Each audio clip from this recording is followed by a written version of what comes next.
Now we can take a look at that third major component of the inhalant anesthesia system, and that is the actual appliance you wish to use to deliver the inhalant anesthetic to the subject.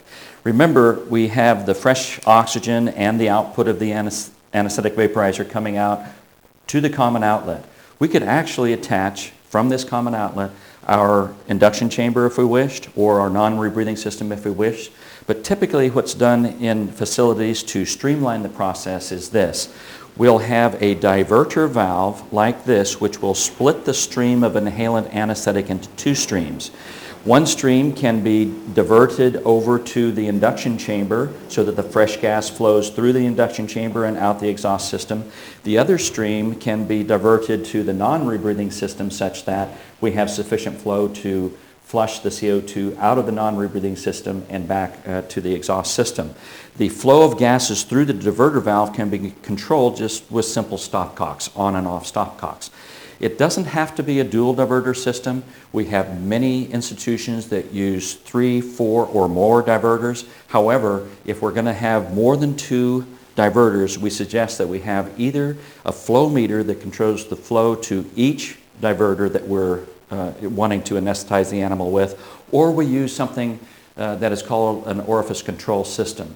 At UCLA's Crump Institute, we have a system that has 1 vaporizer and 12 stations. Each station has an on-off valve, and the flow is controlled by an orifice, and we have a minimum of 500 cc's per minute flow up to 2 liters per minute flow. So there's 2 different calibrations for the flow rate. It's on and off. The vaporizer setting is set at 2%, and we can anesthetize 12 different stations using that same vaporizer. It's very simple.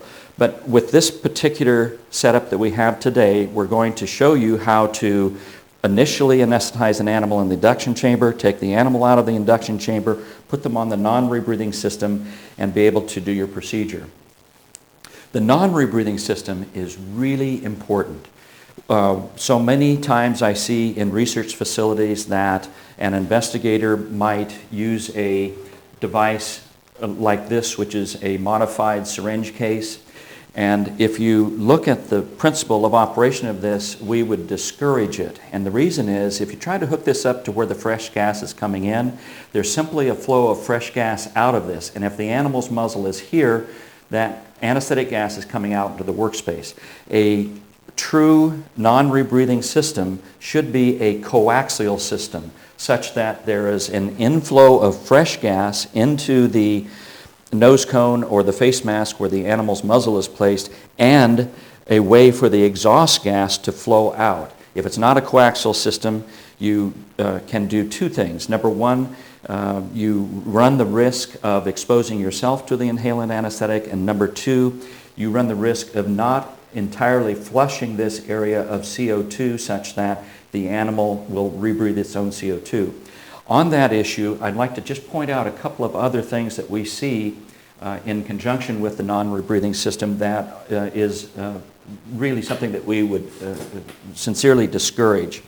This is another type of non-rebreathing system. It's called a Mapleson D, and we would plug the fresh gas tube of the Mapleson D into our common outlet.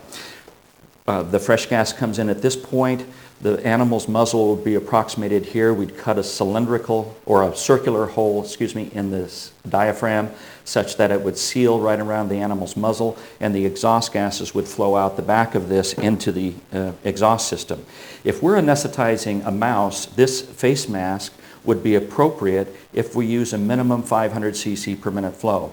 However, if we do something like this, where we're using a face mask of this size and put a mouse in here at 500 cc's per minute flow, there's not sufficient flow rate in here to flush that CO2 out of here, and we have what is called mechanical dead space.